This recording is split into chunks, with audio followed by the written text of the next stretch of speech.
Hello guys, in today's video we are going to see the preparation of colloids and the purification of colloids. In the previous video we have seen what are colloids and what are the different types of colloids. In today's video we are going to see the different methods of preparation of colloids. When we classified colloids based on the molecular size and based on the interaction between the dispersed phase and dispersion medium, we came across different varieties of colloids.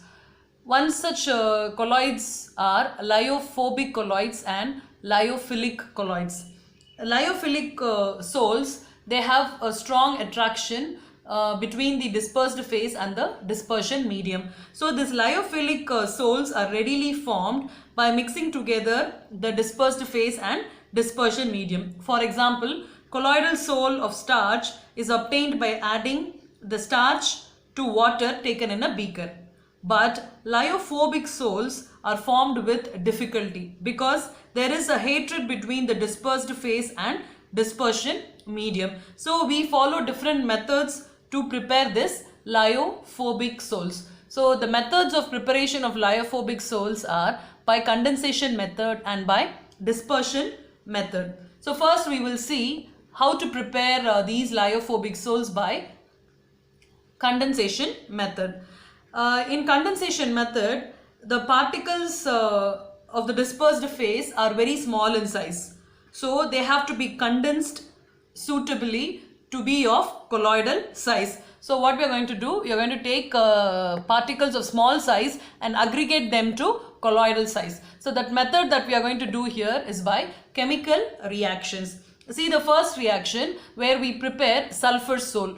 Sulfur dioxide is treated with hydrogen sulfide to get colloidal sulfur. So a colloidal solution of sulfur can be obtained when hydrogen sulfide gas is bubbled through the solution of sulfur dioxide.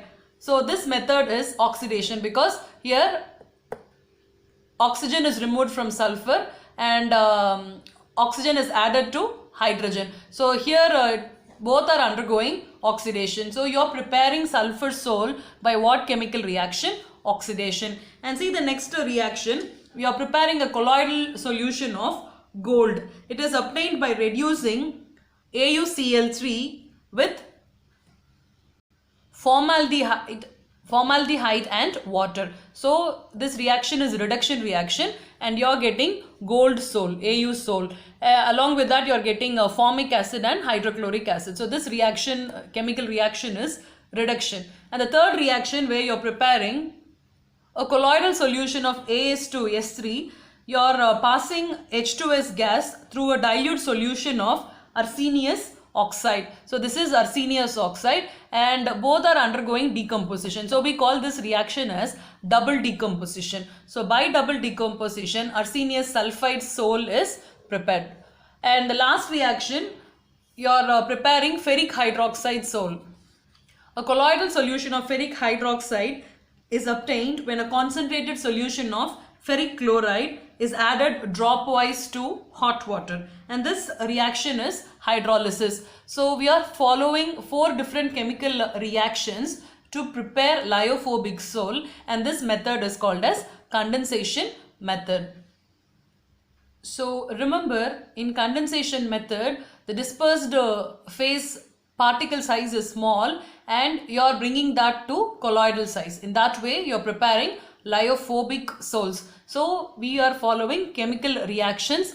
Here we have seen 4 different chemical reactions by which you are preparing sulfur sol, gold sol, arsenious sulfide sol and ferric hydroxide sol, following oxidation, reduction, double decomposition and hydrolysis.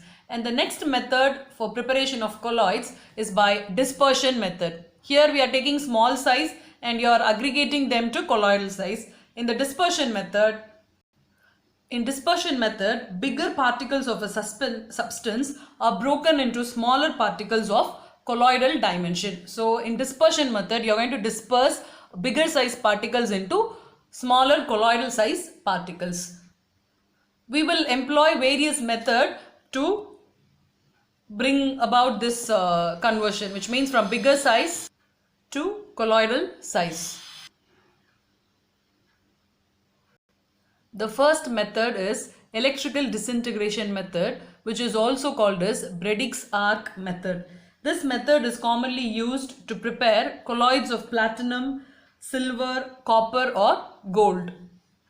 So to prepare a colloid by this method, we are going to take two electrodes of that particular metal whose colloidal solution we are going to prepare. So for example, if I am preparing platinum sol, I am going to take platinum electrodes here.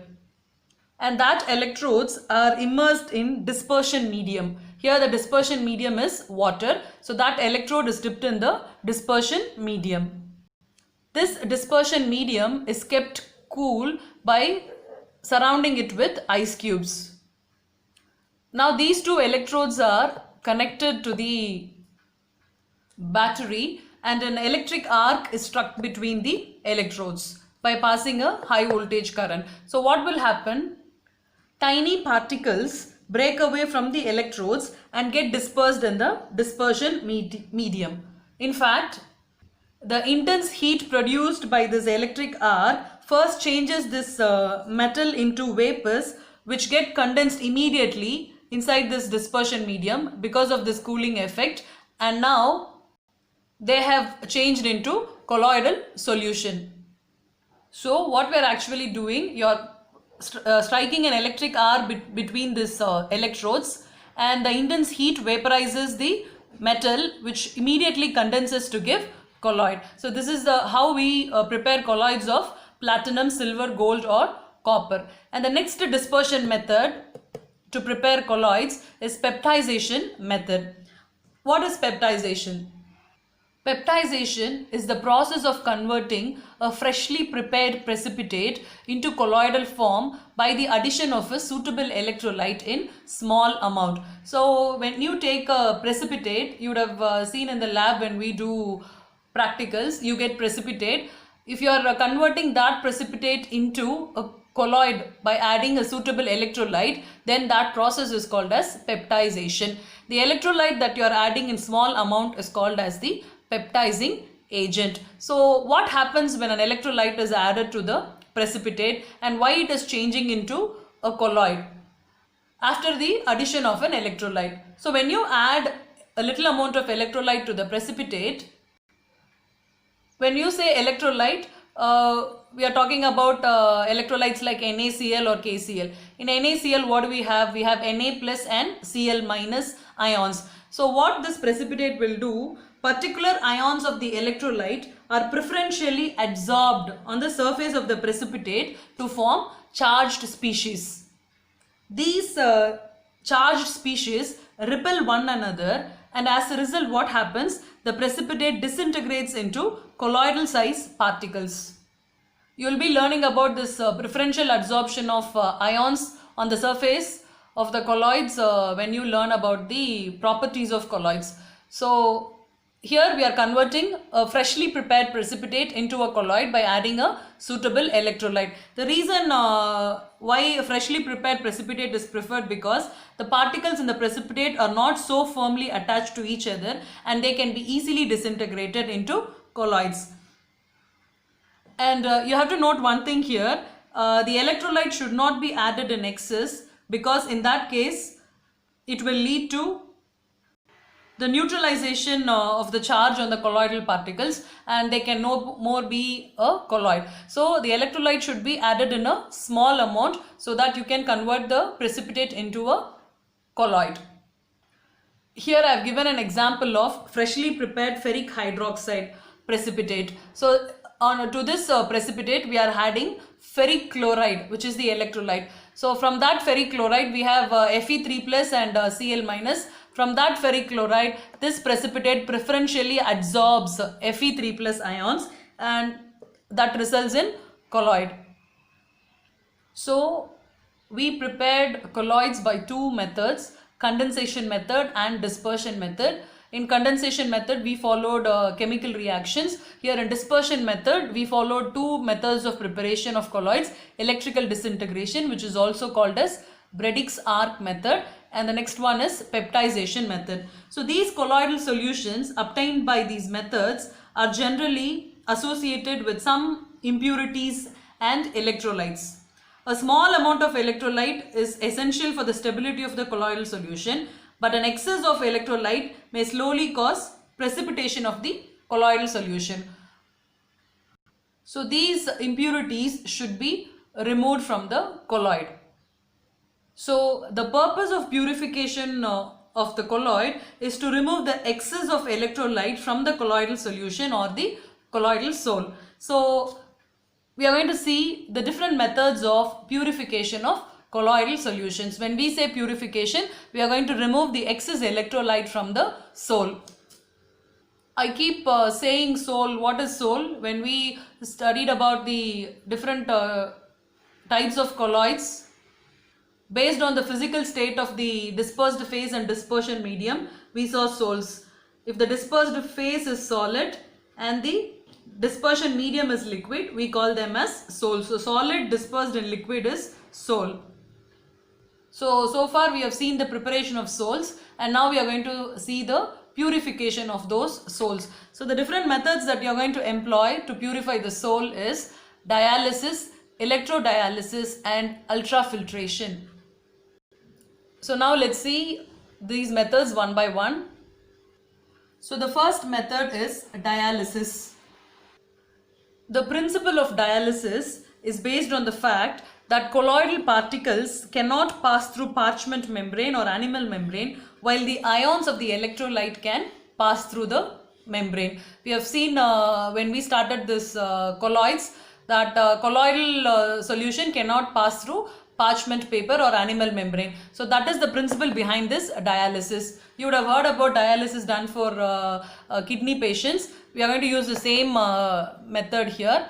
So in dialysis, what you are going to do, it is the process of removing a dissolved substance from a colloidal solution by means of diffusion through a suitable membrane. We are going to use the process of osmosis here.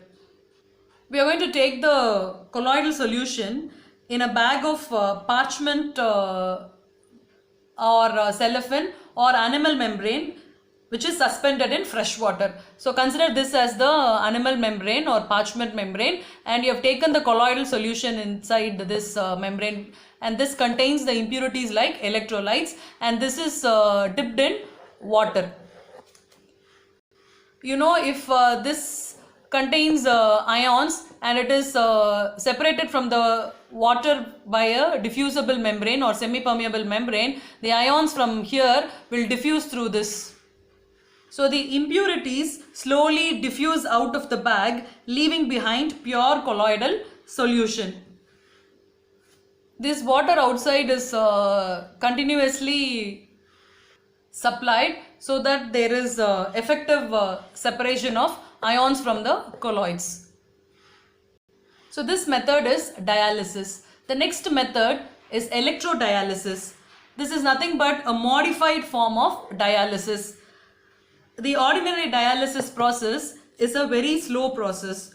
To speed up this process of purification, the dialysis is carried out by applying an electric field, and so it is called as electrodialysis. So the impure colloidal solution is taken in a parchment membrane bag, and pure water is filled in the outer compartment. Now two electrodes are placed here. See, two electrodes are placed in the outer compartments.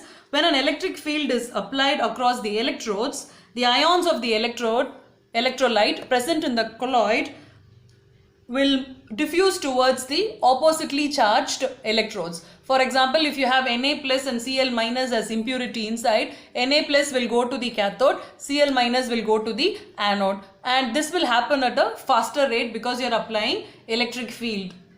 So the purpose of applying electric field is to increase the rate of diffusion through the membrane, and here also for effective separation the continuous supply of water should be maintained. So in both the methods, dialysis and electrodialysis, the principle behind is the colloidal particles cannot pass through the animal membrane or parchment membrane, but the ions of the electrolytes can pass through. So based on this principle, we are separating the electrolytes from the colloidal sols. And the last method of purification of colloids is ultrafiltration.